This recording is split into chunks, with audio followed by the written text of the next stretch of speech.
واخيرا تم الاعلان الرسمي على خاصية الاي سيم في مصر، واللي هتبقى متاحة قبل اخر السنة. والكلام اللي انا بقوله ده من كذا مصدر رسمي. فايه بقى خاصية الاي سيم وازاي حرفيا هتقدر تغير لك حياتك وهتفيدك جدا في استخداماتك اليومية؟ ربنا يعلم الفيديو ده عشان اعمله جمعت المعلومات من مصادر كتير جدا، فركز معايا كويس قوي. هتعرف في الفيديو ده هل الخاصية دي هتفيدك في موبايلك ولا لا، وهل هي متاحة اصلا في موبايلك ولا لا، وهل لو مش متاحة في موبايلك ازاي تقدر تخليها متاحة او تعرف تخليها متاحة. فركز معايا في كل التفاصيل، ما تنساش لايك واشتراك للقناة، ويلا بينا على طول ندخل في تفاصيل الفيديو. عشان نبتدي الموضوع من بداية خلينا نشوف كده تطور السيم كارد على مدار السنين اللي فاتت. شايفين في التسعينات كانت عاملة ازاي وفضلت تصغر تصغر لحد ما وصلت للاي سيم. بس خد بالك بقى من الثلاثة الاوائل دي كانت سيم كارد خارجي، يعني بتروح للشركة تشتريها منها وتحطها في موبايلك، وبقى موبايلك يكون بيدعم شريحة يا شريحتين. لكن الاي سيم دي تبقى شريحة مدمجة داخل موبايلك، يعني انت بتشتري الموبايل كده من الاخر وجوه شريحة السيم كارد. بس الفرق ان هي ما بتبقاش ليها علاقة بشركة معينة، هي تنفع لاي شركة بتدعم الخاصية دي. يعني انت موبايلك بتجيبه وهو جواه الشريحة دي. طب ازاي بقى اروح للشركة وخليها تفعل لي الخاصية دي؟ مثلا هتروح فودافون او اورنج او اتصالات بعت تفعيل الخاصيه دي، بتروح للموظف تقول له انا عايز رقم معين، بيبقى الاي سيم. تجيب خط عادي خالص بيبقى عليه كيو ار كود، بتعمل له سكان بموبايلك وكده بيبقى الرقم اتفعل على موبايلك، بس من غير ما تحط الشريحه بشكل ملموس. وده هيفيدك في ايه؟ هيفيدك ان الخاصيه دي هتدعم معاك لحد 10 خطوط في الموبايل.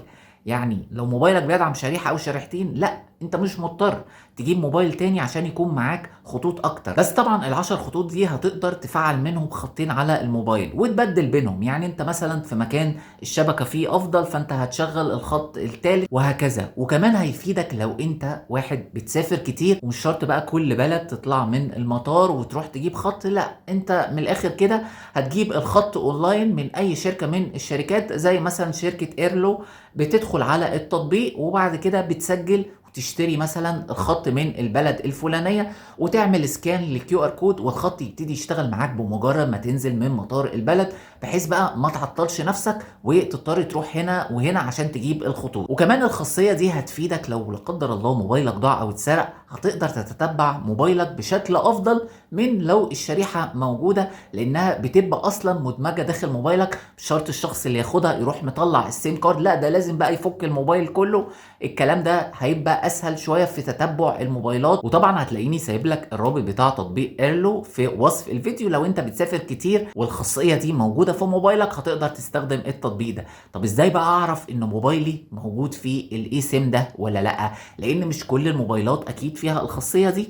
خلي بالك بقى، هتلاقيني سايب لك مقاله في وصف الفيديو فيها كل الموبايلات اللي في الفتره الحاليه بتدعم خاصيه الاي سيم. بس مثلا هتلاقي موبايلات الايفون من بعد 2018 بتدعم خاصيه الاي سيم، موبايلات اللي هي الفلاج شيب اللي هي مثلا اعلى حاجه في السامسونج، وموبايلات البيكسل من اول بيكسل 2. بس عشان تتاكد اكتر ممكن تكتب نجمه شباك 06 شباك على موبايلك، هيظهر لك كده كود. لو لقيت كلمه اي اي دي في الاكواد اللي ظاهره قدامك يبقى موبايلك بيدعم الاي سيم او داخله اي سيم. لكن لو مش موجوده هقول لك بقى على الطريقه التانيه واللي مش هتلاقيها في فيديوهات كتير، ممكن تخلي موبايلك يدعم الخاصيه دي، وهي عن طريق ان انت بتنزل تطبيق اي سيم من المتجر الالكتروني. زي ما انتم شايفين كده ده الشعار بتاعه.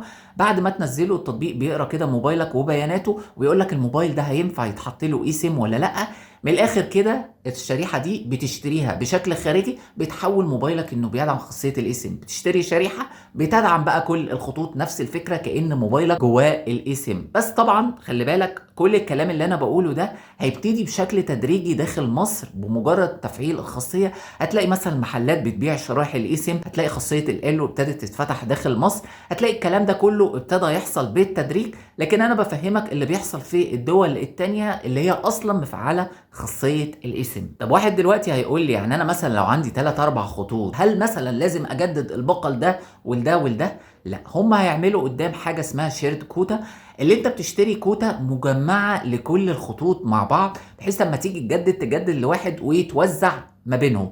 بس طبعا الكلام ده اتأخر في مصر، عارفين الإجراءات والموافقات والشركات تظبط نفسها، بس الأربع شركات بمجرد تفعيل الخاصية دي هتلاقي الموضوع ده اشتغل. وكل الكلام اللي أنا بقوله ده تدريجيا حصل، لأنه أصلا بيحصل في الدول التانية. أتمنى الموضوع ده يكون أفادكم وفهمتوا كل التفاصيل. تلاقوني سايب لكم كل الروابط وكل المواقع اللي أنا اتكلمت عنها في مقالة في وصف الفيديو. شكرا جدا يا جماعة لحسن استماعكم، والسلام عليكم ورحمة الله وبركاته.